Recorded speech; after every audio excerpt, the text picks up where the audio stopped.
Bienvenido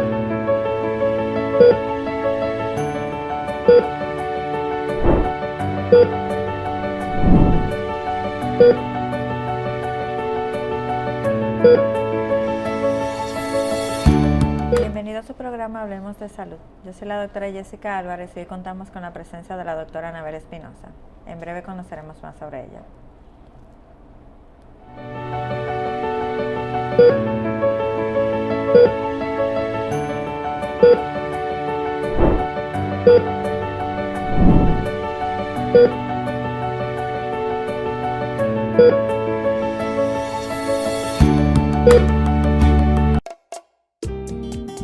¿Y tú? ¿Por qué tienes SENASA en el exterior? Well, yo nací acá, but I got my family dominicana. And that's what I need, Plan Larimar, cuando yo vaya para allá a vacacionar con todo el mundo. Con SENASA en el exterior, cuidas tu salud y la de los tuyos. Solicita tu plan Larimar ahora con repatriación de restos desde y hasta el país de origen. Más detalles en www.arssenasa.gov.do.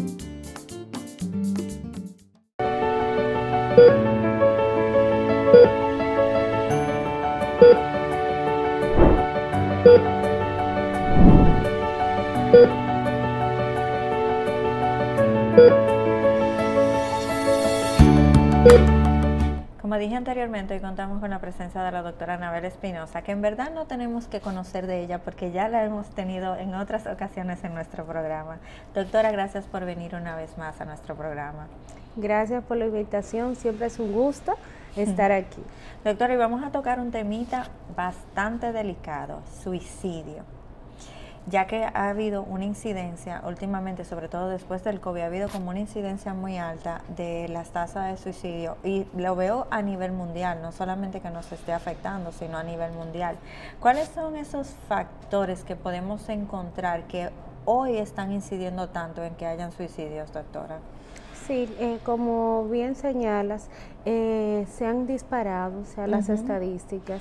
Realmente se ha convertido en un problema serio de salud, no solo en nuestro país, sino a nivel mundial. Sí. Se hablan de estadísticas a nivel mundial de 800,000 suicidios por año. O sea, que es demasiado. Y por cada suicidio hay alrededor de 20 intentos no completados. O sea que si a eso le sumáramos la cantidad de intentos que hay, es todavía alarmante. Influyen diferentes factores. Sí. Muchas veces se dan en pacientes que ya tienen una historia psiquiátrica, o sea, una condición que están recibiendo tratamiento formalmente. Hay otros que es como una respuesta ante un evento estresante que lo agobia en ese momento y lo hace tomar la fatal decisión. Sí. En ocasiones también se ha disparado, y eso es un caso que vemos con relativa frecuencia, asociado al uso de abuso de alguna sustancia. Okay. La persona bajo el efecto de esa sustancia toma ese tipo de decisiones e incurre en esa acción. Sí. Entre todos los factores, ¿cuál es el más común en nuestro país de todos los que existen, que detona que una persona se suicide? Tener una depresión. Tener una depresión que a veces está o no tratada. Cuando hablamos de suicidio, hablamos de cuando ya esta persona tiene esta decisión, incurre en el acto, consciente de cuál va a ser la consecuencia de ese acto.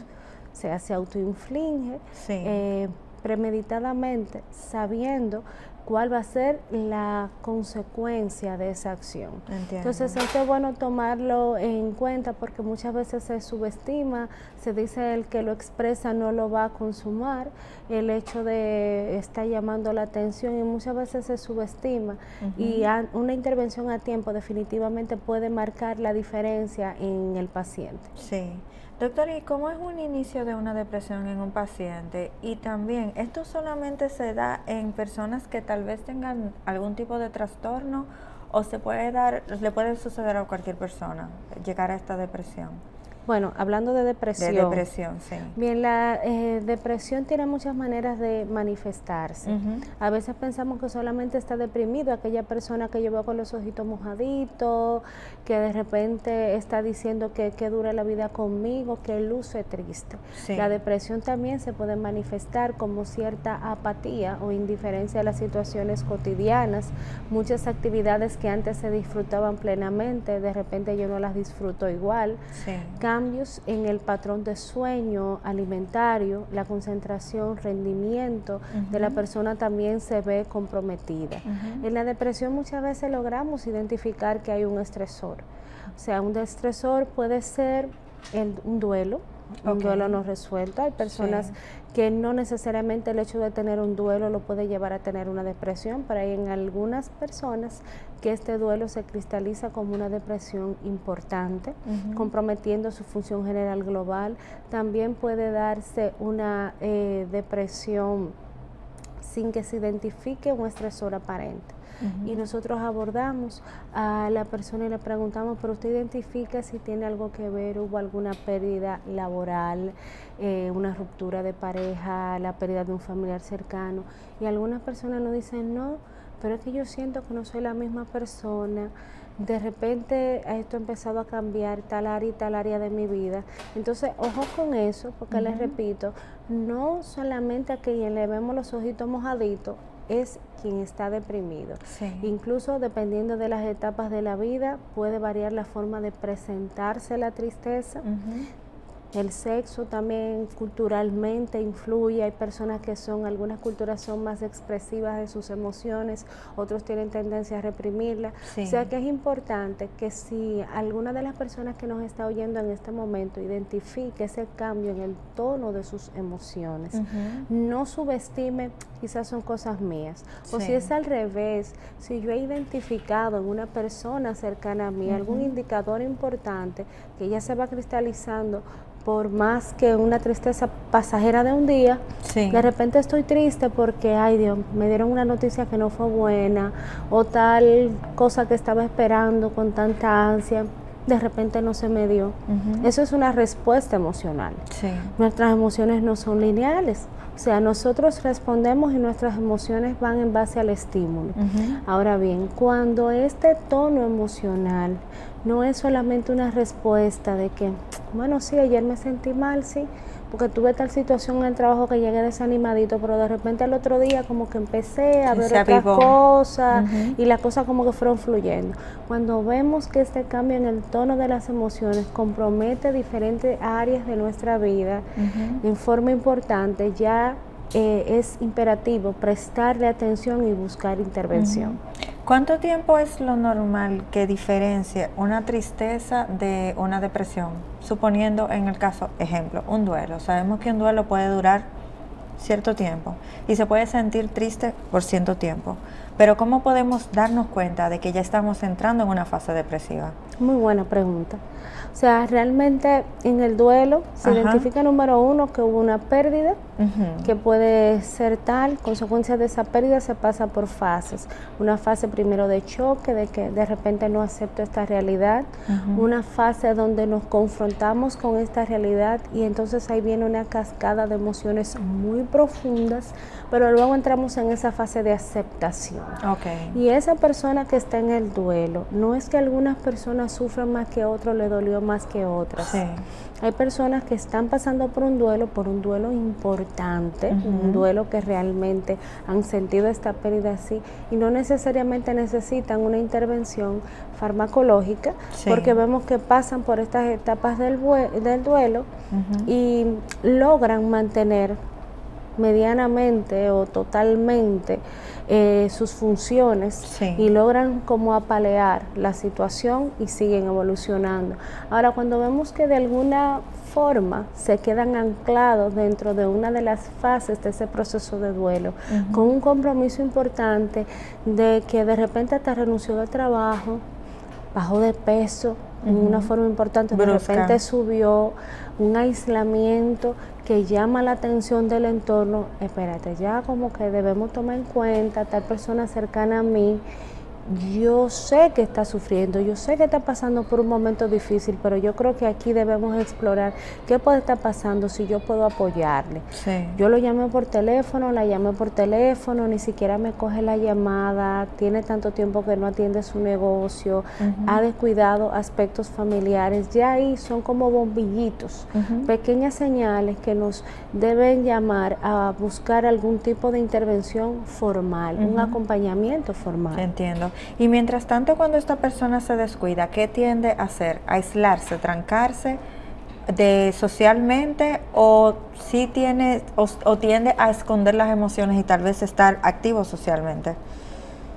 Las emociones son muy individuales. Ajá. Sin embargo, la tristeza produce cierta tendencia al aislamiento y a la inactividad. Y de la misma manera esto es preocupante porque el aislamiento y la inactividad acentúan la tristeza. Entiendo.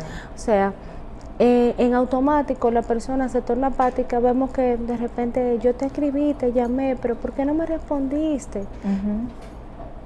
No tengo ganas. Estaba durmiendo. Es más, apagan hasta el teléfono muchas veces porque no quieren hablar con nadie. De repente están yendo a su trabajo, pero vemos que puntualmente tal, a veces hasta faltan, y hasta su aspecto general podemos ver que está cambiando. Entiendo. Patrones.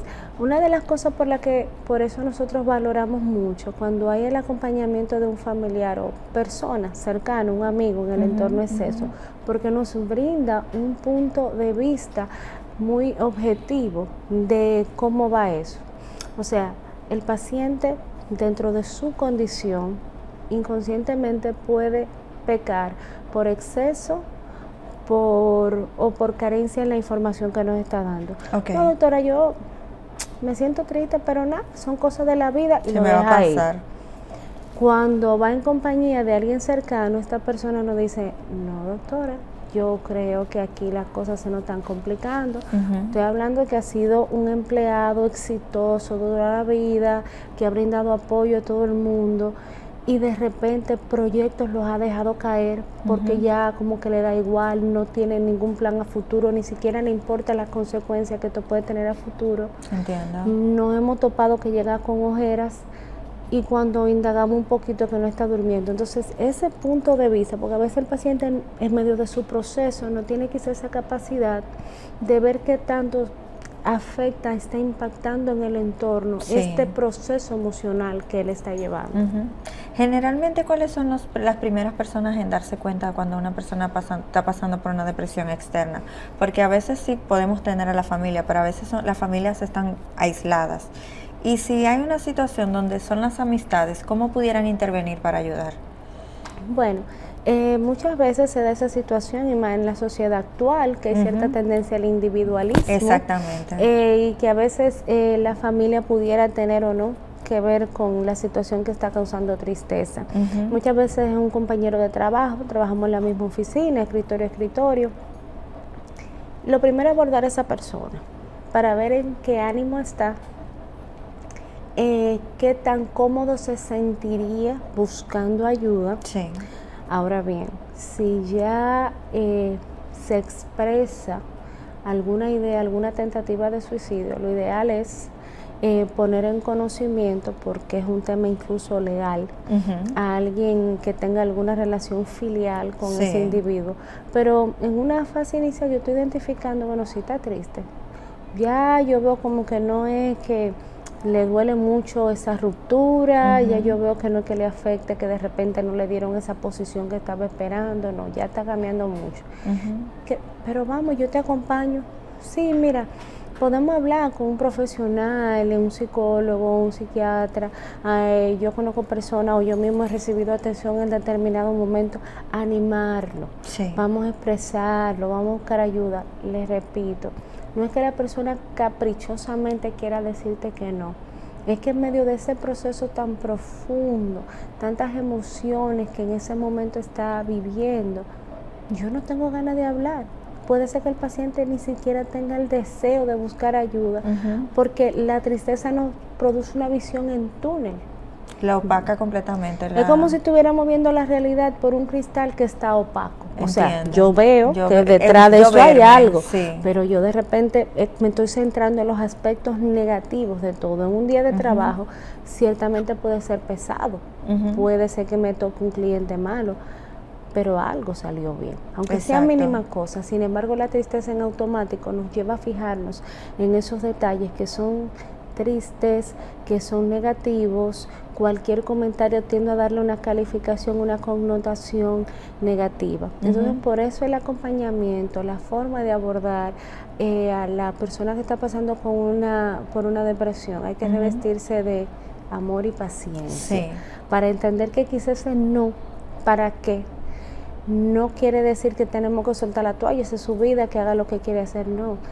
Quiere decir que debo quizá abordarlo de otra forma, Exacto. quizá debo intentar de otra manera, debo estar pendiente si se está alimentando o no se está alimentando Sí. bien, entre otras Sí. cosas. Doctor, ¿y cómo podemos diferenciar una conducta de una persona pesimista, que sabemos que tenemos personas que son pesimistas y no necesariamente están en depresión, a una persona que sí está siendo pesimista porque está en depresión?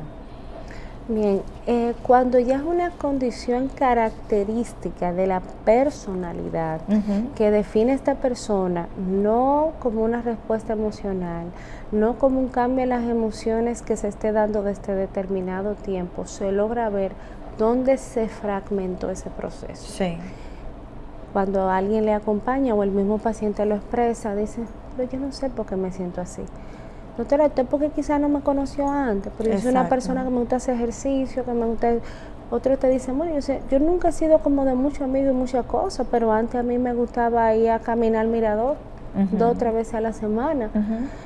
Hay como, se nota que hay como una línea de lo que fue antes, de lo que fue después. Hay una modificación de conducta siempre. Porque ciertamente hay personalidades con tendencia a conectar con la melancolía más que otras. Son personas que vemos que son un tanto más emotivas. Y aún en esa población que son un poquito más emotivas, se logra identificar una línea donde pasamos de la melancolía, de que siempre ha sido así, como que se queja un poquito y tal, ahora ser una tristeza que yo veo que le acompaña casi todo el tiempo. Entiendo.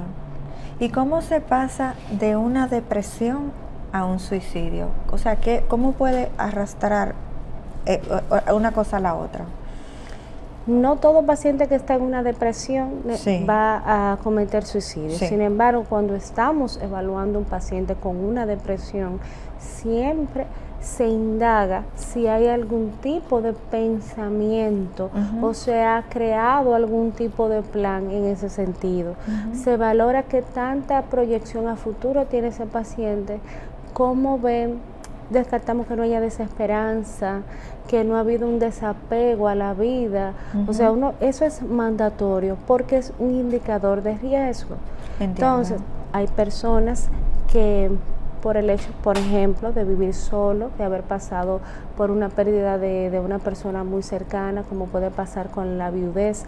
Hay ciertos factores que hacen más vulnerable a una población de pacientes que otros a tener tendencias hacia el suicidio. Sin embargo, siempre debe formar parte de la evaluación, siempre debemos tomar en cuenta, descartar que no haya ningún tipo de pensamiento ni a pasado ni en presente que tenga que ver con suicidio. Sí.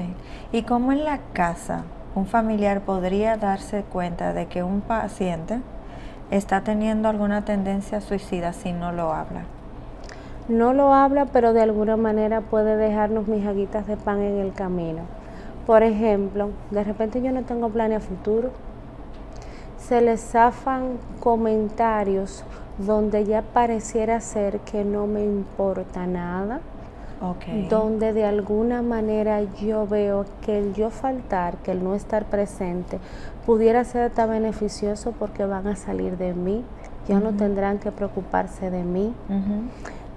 En las personas, los envejecientes, se puede dar incluso hasta con dejar de ser disciplinados en la forma que yo tomo mi medicamento, que son los que me mantienen vivo, porque total, yo no tendré la intención, la determinación de yo cometer tal acción para tener la consecuencia de autoinfligirme yo misma, quitarme la vida. Sin embargo, si yo no me dejo de beber los antihipertensivos, los antiarrítmicos, los hipoglucemiantes, yo sé qué consecuencia puede tener. Exacto. Y ese también puede ser un indicador para la familia de ver qué tan comprometido está con su vida, qué tan comprometido está en proceso, revisándonos, repito, de amor y paciencia, para tampoco someter a un cuestionario, un escrutinio a esta persona que lo que menos quiere es hablar. Sin embargo, entre una conversación y otra, un roce y otro, en este acompañamiento, en esta escucha activa, yo mantenerme pendiente si veo algún indicador de riesgo. En ese momento que una persona se está sintiendo tal vez con esta sensación de querer desaparecer, ¿qué es lo que realmente necesita de los demás? Porque no necesariamente en el querer desaparecer quiere estar tan solo. Entonces, ¿cómo pudiéramos, no solamente tratando de darnos cuenta, hablando, otras cosas que pudiéramos hacer para hacer un apoyo silencioso? La escucha activa es muy importante y es mucha manera de apoyar a la persona. Yo no estoy de repente preguntándote, ¿te comiste toda la comida? Cuidado si tú dejaste un poquito. Yo puedo, si está en la casa esa persona en el fin de semana, ven, mira que te hice tal desayuno. No se lo comió todo. Y mira los medicamentos, acuérdate que están aquí. Pero yo por otro lado me mantengo pendiente de que ese blister, ve que tantas pastillitas me falta. Mira, te traje este juguito, está frito, para que te la tome aquí, no tenga ni que pararte después a buscar el medicamento. Entonces, en ese momento yo con mi mejor sonrisa, llevándote de juguito, que yo sé que es de tu sabor favorito, pero realmente lo que yo estoy pendiente es que tú te tomes esa medicación. Que no me la desestimes, que te tomes la cantidad justa, la cantidad prescrita por el profesional, las horas de sueño. Una cosa es que yo veo a esta persona, de repente pasan horas, la noche completa y no duerme, o yo veo que el patrón del sueño es todo lo contrario, que no se levanta de la cama todo el día. Mira, yo necesito que tú me apoyes con estas cosas, tú me puedes ayudar. No es lo mismo que yo le diga, ven, levántate de la cama, que eso no es así. Hay que ponerse positivo y enfrentar y empezar con este discurso. Que no sea una imposición. Exactamente, ¿no? Esa persona lo que menos quiere en ese momento que le estén imponiendo cosas. Entonces ahí a veces puede la familia con la mejor de las intenciones ayudar, con un corazón lleno de amor y preocupación, pero en la forma en que los abordamos tenemos que ser cautelosos para que tener la respuesta deseada. Doctora, ¿qué es lo que hace una tristeza y una depresión tan grande que el paciente se desvincule completamente de su realidad? Porque se sabe que puede ser cualquier factor, pero ¿qué es lo que sucede que esa persona puede desprenderse tanto? ¿Es algo que tiene que ver a nivel cerebral? ¿O es una unión de cerebral con sentimientos? ¿Qué es lo que pasa? Nadie elige deprimirse. Exacto. Y muchas veces cuando yo veo que dicen, eso es simplemente falta de actitud, lo que tú tienes que levantarte, que empoderarte, vamos a partir de una realidad. Es una situación de salud que amerita ayuda profesional. Pero a diferencia a que si yo voy corriendo en una bicicleta, me caí, me dio un guayón, se me ve el peladito, que yo tengo que ponerme metiolé, que yo pisé mal, me hizo un esguince, que hay que inmovilizarme esa pierna, pero yo estoy viendo la lesión. Como las emociones son muy individuales, yo no puedo sentir por su dolor, doctora Álvarez. O sea, yo no puedo poner ahora en tela de juicio cómo va el dolor de la doctora Álvarez, cómo va el dolor de la doctora Espinosa. Entonces eso hace complejo para el que está alrededor a veces entender la magnitud de una situación de salud, donde hasta nuestro cerebro, se han hecho estudios de neuroimágenes de que se ve cómo a lo largo del tiempo cambia.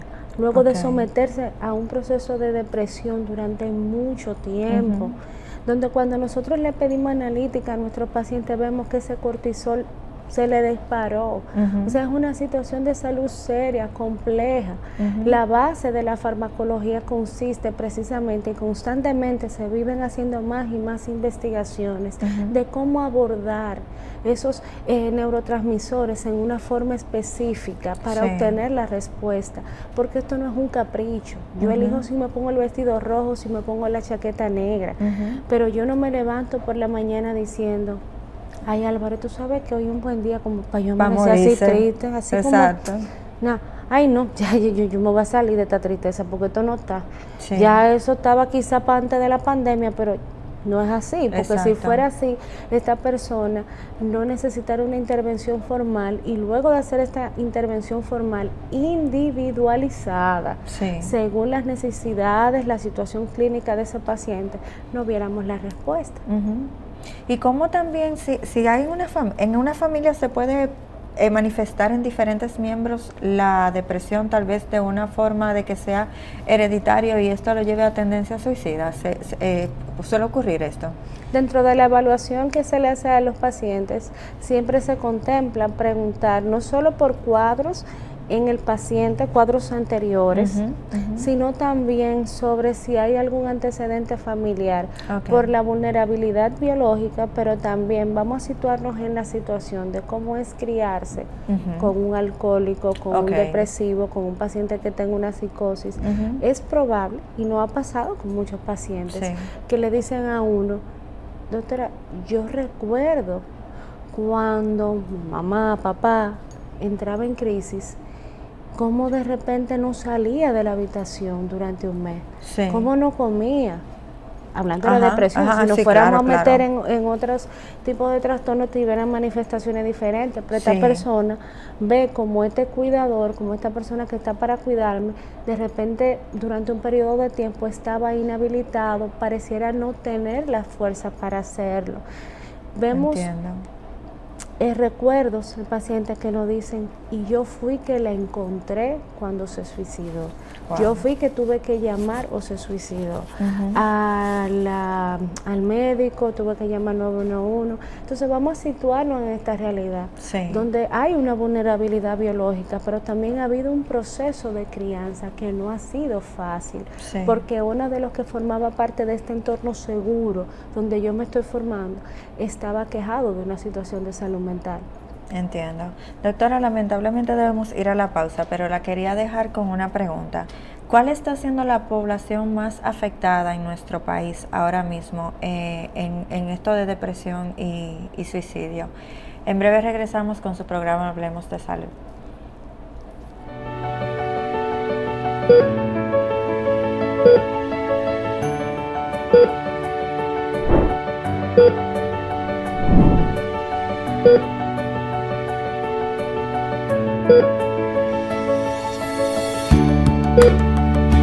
Inicia el cambio en la seguridad vial en República Dominicana. Desde el Intrant estamos implementando el proyecto Intersecciones Seguras. Las provincias a intervenir son el Gran Santo Domingo, La Romana, San Pedro de Macorís, Higüey, Nagua, San Francisco de Macorís, La Vega, Bonao y Santiago. Intersecciones Seguras, proyecto de seguridad vial que preserva vidas.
Continuamos en su programa Hablemos de Salud con la doctora Anabel Espinosa. Doctora, nos quedamos en cuál es la población más afectada en nuestro país a nivel de suicidio en la actualidad.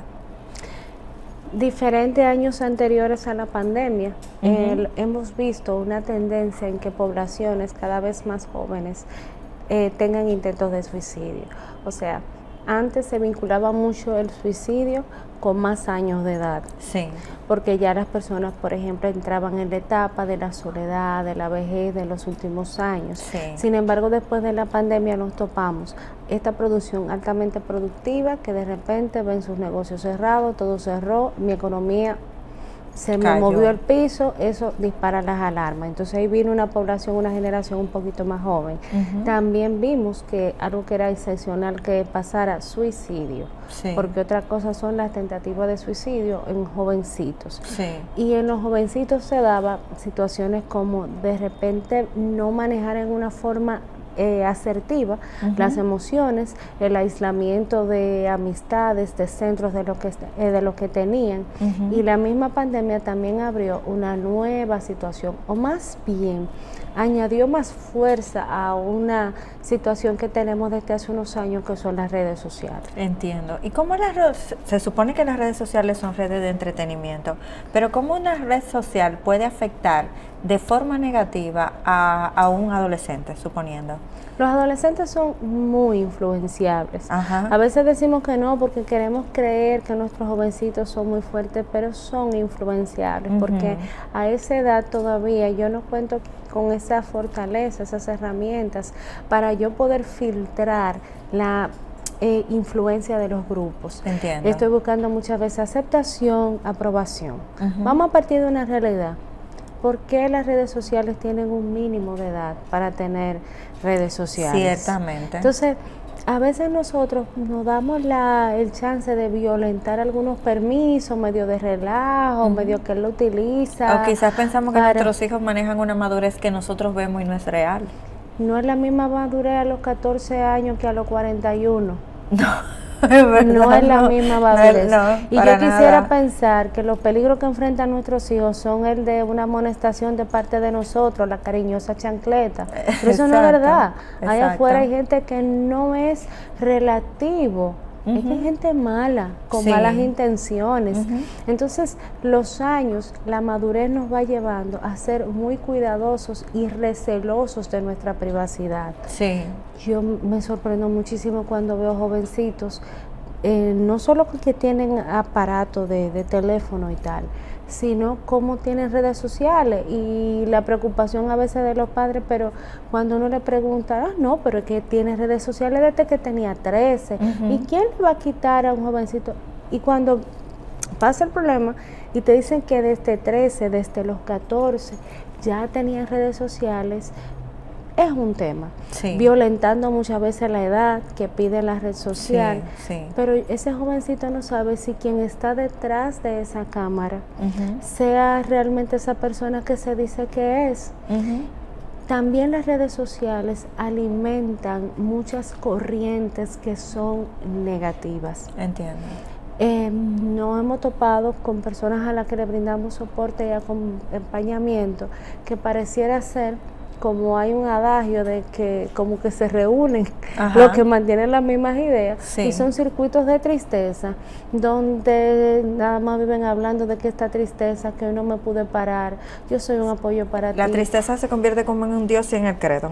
Sí, y se alimentan, viven como rumiando esa misma miseria y esa tristeza. Entiendo. Donde deja de ser un apoyo hasta pensar, no, porque yo debí matarme fue de tal y tal forma. ¿Cómo así? No, porque nosotros tenemos un grupo, que una de las que estaba allá, hubo otra que subió, que cuando fulana se mató, fulano se mató, hizo tal cosa. Entonces tú en ese momento dices, pero esta persona después sí que está pasando por un proceso complejo de su vida. ¿Cómo es que está buscando orientación, apoyo? Ya en las poblaciones más jóvenes es alarmante ver cómo tienen a través de Instagram, de TikTok, de otras redes, forman grupos donde se dan recomendaciones de si quieren, por ejemplo, bajar de peso, tú tienes que alimentarte así, así, así, que esto funciona. Sin ir a un médico. Para autolesionarse, los métodos son ¿Y entonces qué está pasando? Sí. Es una muestra de por qué puede convertirse esta red social, puede en una influencia totalmente negativa que distorsiona lo que es la realidad de manejar las emociones en una forma sana. De que me sirve yo estar buscando ayuda profesional, buscando un acompañamiento, un soporte, tener una red de personas cercanas que me estén apoyando, si yo me la paso cargándome de contenido negativo, que lo que alimenta es más la miseria, la tristeza. Así como cuidamos nuestra alimentación, así como cuidamos nuestro sueño, yo los animo a que nos planteemos cuidar lo que permitimos que entre a nosotros, esos contenidos que entre a nosotros a través de estas redes que estamos siguiendo. Pongámonos a calcular la cantidad de horas, no minutos, horas por día que pasa mucha gente exponiéndose a ese contenido.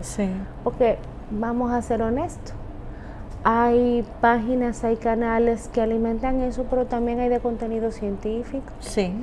Hay de contenido que por el contrario edifica mucho. Hay muchos textos que incluso ahora se pueden descargar. Audiolibros que se pueden utilizar. O sea, que no, el tema no es el aparato electrónico. El camino que le demos al aparato. Exactamente, es que yo decido que va a entrar a mí a través de ese aparatito. Porque la realidad es esta. Hay redes sociales, hay internet. Esto es parte del nuevo mundo que estamos viviendo. Yo querer poner ahora como una sábana y negarme esa realidad es eso, una negación. Más bien vamos a reflexionar que yo permito que esté entrando y de qué manera esto se forma parte de mi discurso y de mi discurso en mis pensamientos y de mis pensamientos en mis emociones. Doctora, quizás después de esta pregunta me van a acribillar en el programa, lo que voy a decirle, pero usted ha hablado mucho de influencia y también encontramos influencers. Una persona que quizás pasó por una etapa de depresión y la superó, y en vez de dirigir hacia un grupo, y en vez de dirigir ese grupo hacia el médico de cabeza que tuvo, se convierte en un psiquiatra o en un psicólogo y comienza a ayudar a través de las redes sociales a las otras personas. ¿Qué tan peligroso puede ser esto para una persona que tiene una depresión, que está llegando a una etapa suicida, de no buscar la ayuda real y científica que necesita? Muy interesante la pregunta porque es una situación que se da con mucha frecuencia, con más frecuencia de la que se debería. Exacto. Volvemos a partir de lo elemental, de lo básico. Si fuera tan fácil, no hubieran peluqueros que se pusieran a estudiar para aprender a arreglar el pelo. Y si no, veamos qué pasó con la pandemia, cuando éramos nosotras que estábamos cogiendo una plancha de pelo. Me quemé. Exacto. No es tan fácil, y una cosa es mi experiencia, pero esto no es un juego. La salud mental no es un juego, no es una corriente, no es un positivismo, no es un sóbate en la frente 3 veces, respira profundo y sale a caminar. Todo eso es bueno, pero aparte de eso vamos formalmente a hacer intervenciones. Es alarmante a veces como algunos pacientes hasta quieren intelectualizar con uno de nuevas corrientes que han leído. El conocimiento real, el conocimiento basado en evidencia cuesta.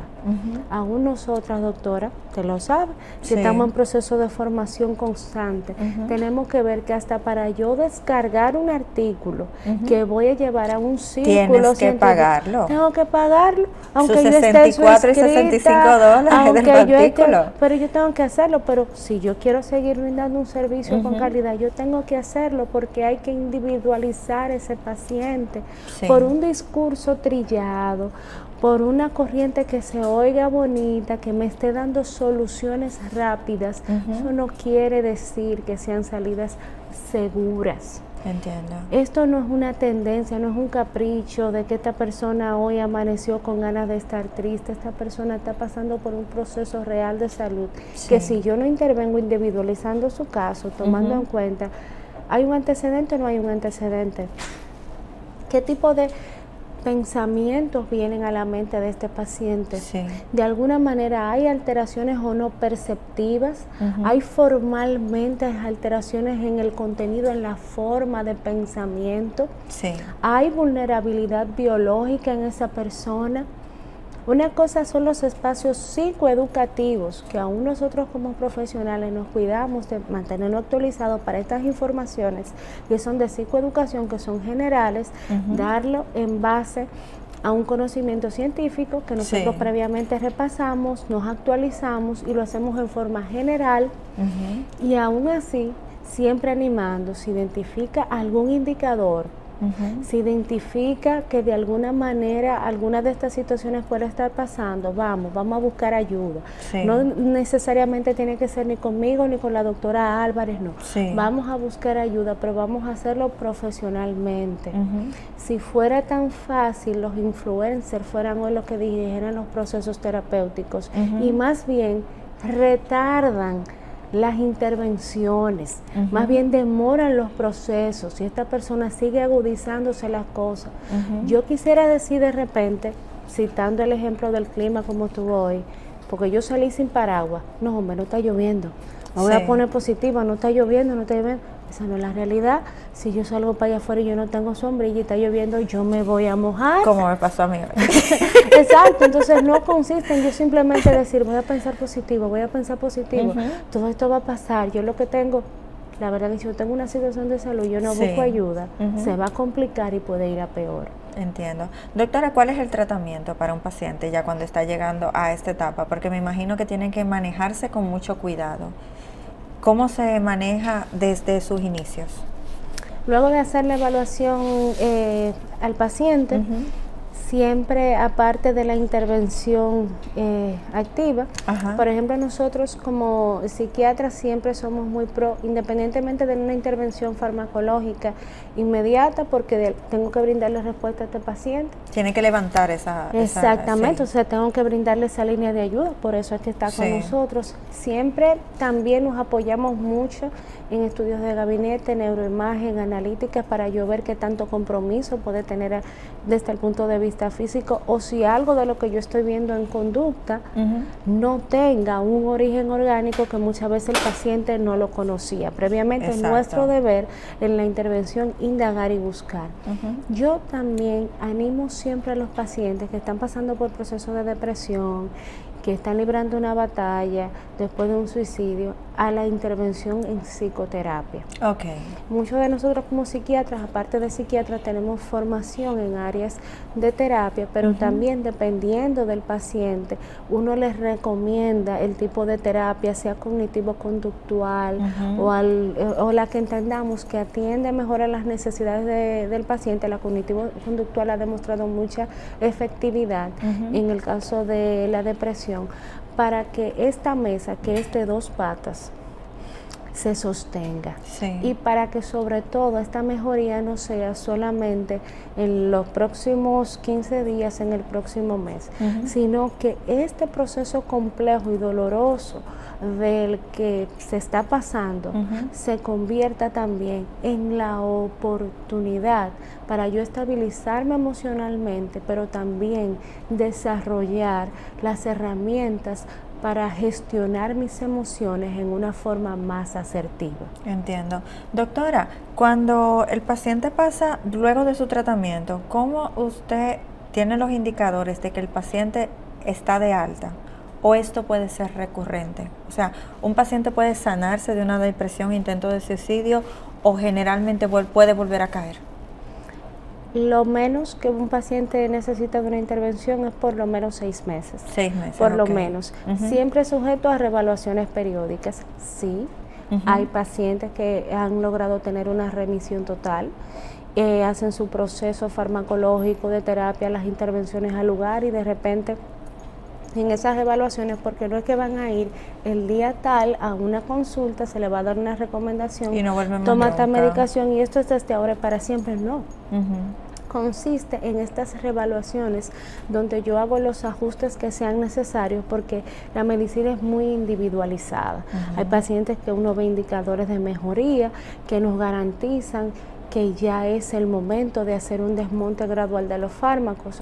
Hay otros que requieren un acompañamiento por más tiempo. Por eso cuando nos formulan esa pregunta al inicio del proceso, uno lo anima de que vamos a trabajar. Sí. Vamos a trabajar tal área, vamos a ver cómo vamos mejorando. No te preocupes que vamos a retomar. Cuando nos volvamos a reunir, ver cómo van los progresos, cómo van las cosas, vamos a enfocarnos en todo lo que hemos avanzado y los puntos que sabemos que vamos a conquistar. Sí. Doctora, ¿hay alguna cosa que siempre se escucha en la calle? Eso no es un tabú, es el yo no voy al psicólogo, al psiquiatra, porque yo lo que voy es hablar. Y al final yo voy a terminar, o sea, yo sé lo que yo tengo que hacer.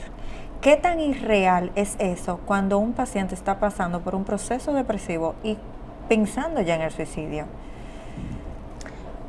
Yo recuerdo que en una ocasión una paciente profesional de la salud me decía, yo traté, porque soy un profesional de la salud, de alguna manera manejar esto. Sí. Pero la verdad es que yo me indigno conmigo mismo, porque es como si yo fuera un grifo, como si yo fuera una llave que no parara de llorar. Wow. Yo quisiera que estos pensamientos que me están bombardeando, poderlo dejar en mi casa y que me dejaran trabajar y desarrollarme como profesional. Sí. Yo quisiera no sentir como que mi vida se terminó y poderme quedar en la cama todo el tiempo. No es fácil, va más allá de un tema de voluntad, porque es una situación de salud, donde, como hemos reiterado varias veces a lo largo de la entrevista, no es que yo elijo enfermarme, no es que yo elegí estar depresivo. Sí, siempre de primera intención, porque ahí caemos en la frontera de lo que es un mal día. Sí, hombre, pero nada, tiré para adelante, me enfoqué en otras cosas, pero si ya yo veo que este malestar me acompaña casi todo el día, que me está comprometiendo, no tengo que medio vivir, no tengo que vivir luchando constantemente con yo me quiero matar, yo quiero que mi vida termine, porque detrás del suicidio lo que hay es una necesidad imperante de que ya no quiero sufrir. Entiendo. A veces cuando yo veo que dicen, no, lo que quiere llamar la atención, no, esa persona lo que quiere parar de sufrir. Dejar de sentir. Exactamente. Entonces, ahí es donde viene, que trasciende la voluntad, trasciende un consejo, que me digan que sea positivo, que el olor de la lavanda puede ayudar a refrescar mi mente, porque con eso yo me superé en algún momento. No. Vamos a buscar ayuda, vamos a buscar apoyo. Si identificamos una persona cercana a nosotros que pudiera tener uno de estos indicadores, vamos a animarlo a que empecemos en este proceso, porque la vida, nuestra vida no tiene precio. Y sí vale la pena empezar el proceso terapéutico para poder salir de ese hoyo negro que es esa depresión que se está pasando. Doctora, ¿la depresión se trata como una enfermedad mental o se trata como un trastorno momentáneo? Como un problema de salud mental, está codificado como un trastorno. ¿Y el suicidio también entra en parte también como un trastorno, como una enfermedad mental? Está codificado también, y se le da atención prioritaria. Por ejemplo, si un paciente se ingresa por suicidio o por una tentativa, porque el que suicida ya no es una tentativa, sino es incluso reiterativo. Suicidio es suicidio, pero si hay un intento y se identifica también señales de depresión, se codifica así: intento de suicidio, trastorno depresivo mayor, como entidades que ameritan atención inmediata. Entiendo. ¿Y cómo se maneja el paciente, o se trata un paciente que ya ha tenido intentos de suicidio y han sido fallidos? Porque me imagino que eso es como vivir en un hilo para la familia. Aparte de la intervención farmacológica, se concientiza tanto al paciente como al familiar de la necesidad de abordar este esquema de pensamiento del paciente, que constantemente con esos intentos trata de lidiar con una realidad que le es insostenible llevar. Ante un estímulo, mi alternativa no es hacer tal cosa, desarrollar otra alternativa, sino que me lleva un pensamiento en automático de quitarme la vida. Entiendo. Una deuda, un plan que haya salido mal, una relación de pareja que no terminó como yo esperaba. Ese desenfoque que lleva, esa distorsión a un pensamiento automático, ante tal realidad yo no la puedo vivir, no la puedo aceptar, mejor me quito la vida. Sí. Hasta que no se desmonte ese esquema de pensamiento, hasta que no se trabaje desarrollar la habilidad de manejar, de gestionar otra respuesta automática en el paciente, vamos a vivir constantemente con esa situación. Por eso es tanto el abordaje farmacológico como este acompañamiento. Y hay veces que es necesario un internamiento por parte del paciente durante un tiempo para nivelarlo, por lo menos Sí, para que entienda. Definitivamente sí. A veces hay cierta resistencia a este tipo de internamiento, sin embargo es lo más seguro, porque este paciente en este momento, cuando un paciente tiene esta ideación, puede aprovechar hasta la circunstancia, el momento que nos parezca más desapercibido para realizarlo. Por tanto, se considera el criterio es de ingreso por un tema de seguridad del paciente. Aparte de que no es el mismo abordaje que uno da farmacológico ambulatoriamente, cuando este paciente pudiera incluso utilizar los mismos fármacos para intentar quitarse la vida, a cuando yo estoy en un entorno controlado, junto a profesionales que me están acompañando en el proceso. Doctora, este tema se salió un poquito, pero es parte de... Vemos una alta incidencia también de suicidios cuando hay violencia doméstica. Cuando sucede el suicidio en la violencia doméstica, luego de haber cometido la acción, a la pareja, ¿esa persona piensa en el suicidio en ese momento o también viene teniendo quizás un proceso de depresión que detona al cometer la acción y luego suicidarse? O sea, lo planifica. En ocasiones sí, en otras no. Y cuando ya el homicidio se dio, por más que es lo mismo, es una realidad con la que yo no puedo vivir, entonces yo prefiero no vivir. Entiendo. Puede o no estar planificado. Hay sobrevivientes que describen que lo venían meditando, que estaban pasando por proceso. Hay otros que dicen que ante la situación tal, que se dieron cuenta de tal circunstancia, caen en el homicidio y en consecuencia, con esto yo no puedo vivir, esto llegó hasta aquí porque esto termina aquí, y toman la decisión del suicidio. Entiendo. Bueno, doctora, lamentablemente el tiempo se nos ha agotado. La verdad que se fue rapidito para mí con este tema. Doctora, si quiere dejarle algún mensaje a la población y darle su contacto si alguien desea comunicarse con usted con respecto a este tema tan importante, tiene ahora las cámaras para hacerlo. Definitivamente que no subestimen la tristeza, no subestimen la depresión, no se vea como un tema de moda. Quien está pasando por una depresión, la mejor atención, la mayor muestra de amor que yo puedo darle, no solo es ese abrazo, sino el acompañamiento en un proceso, mostrarnos empáticos con la situación que está pasando y acompañarlo en el proceso. Si de alguna manera les puedo colaborar como profesional, pueden contactarme al 809-221-3601 o al 829-599-0365. Seguirme también en las redes como doctora Anabel Espinosa. Y para mí sería un gusto asistirles. Bueno, doctora, muchísimas gracias por haber venido una vez más a nuestro programa. Esto ha sido todo por hoy en su programa Hablemos de Salud, y se despide hasta un próximo encuentro la doctora Jessica Álvarez.